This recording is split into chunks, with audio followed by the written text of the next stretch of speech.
afternoon, ladies and gentlemen. Dr. Jon Belkowitz here. We have a great video today, an idea that Haley and Brooke came up with, which is a discussion on why we choose the sample size for different tests.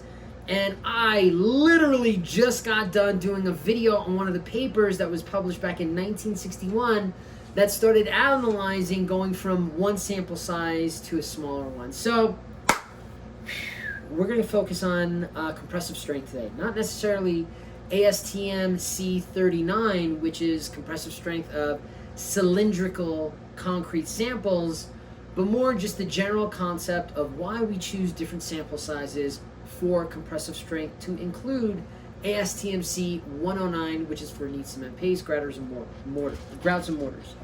So normally here in the United States for compressive strength, that is taking a concrete sample, putting in a closed loop hydraulic press, and putting a uniaxial load to it, we use the tried and true 4x8 inch cylinder. Now we make, as per the standard, 3 samples for every 1 break date.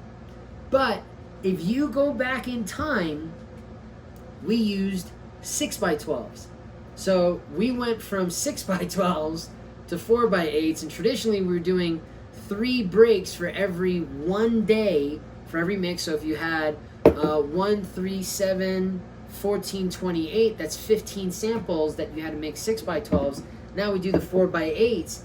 But if you go even further back in time, let me get these out of here. This is what we had to use for the 6x12. So instead of using the plastic one that you can lift with one hand, you got to use either aluminum or steel cast.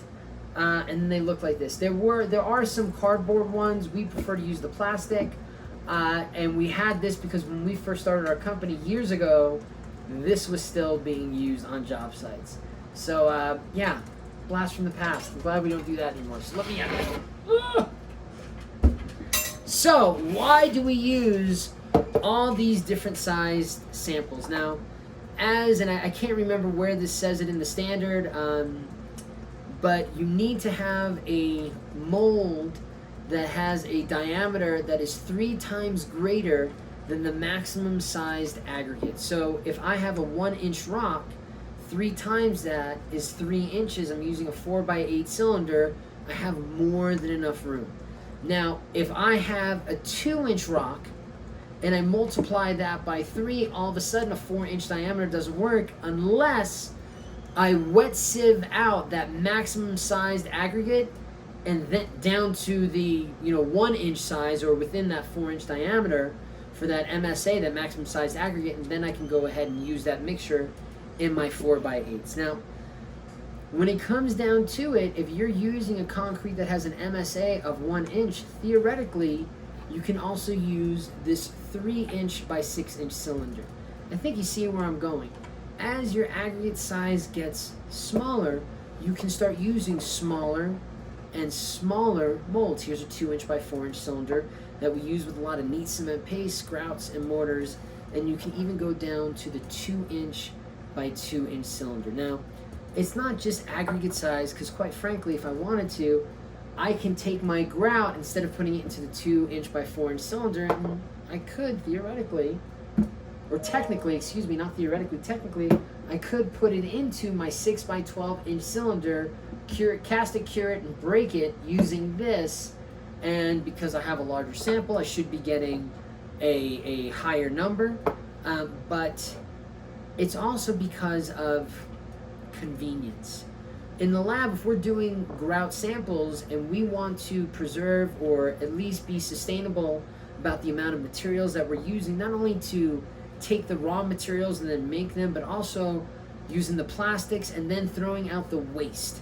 So if we're going to do that, there better be, if we're going to use, a grout mixture in our 6x12, there better be a dang good reason, as opposed to saving not just the material or taking that material that would go into a landfill and saving that for later on down the road for another experiment, as opposed to this. Why couldn't we have gone to a 2-inch by 4-inch cylinder, especially if we're working with a mortar or grout that has a much smaller aggregate size?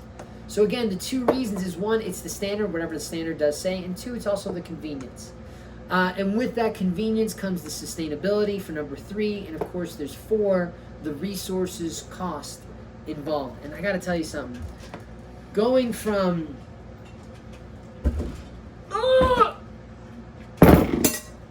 this sample, no concrete.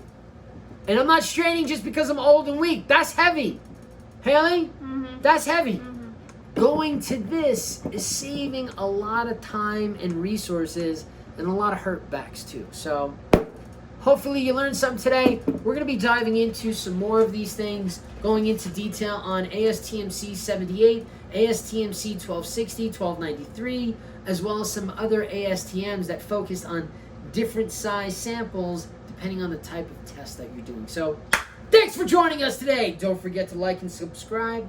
Ding that bell for notifications. Go concrete. Be asphalt.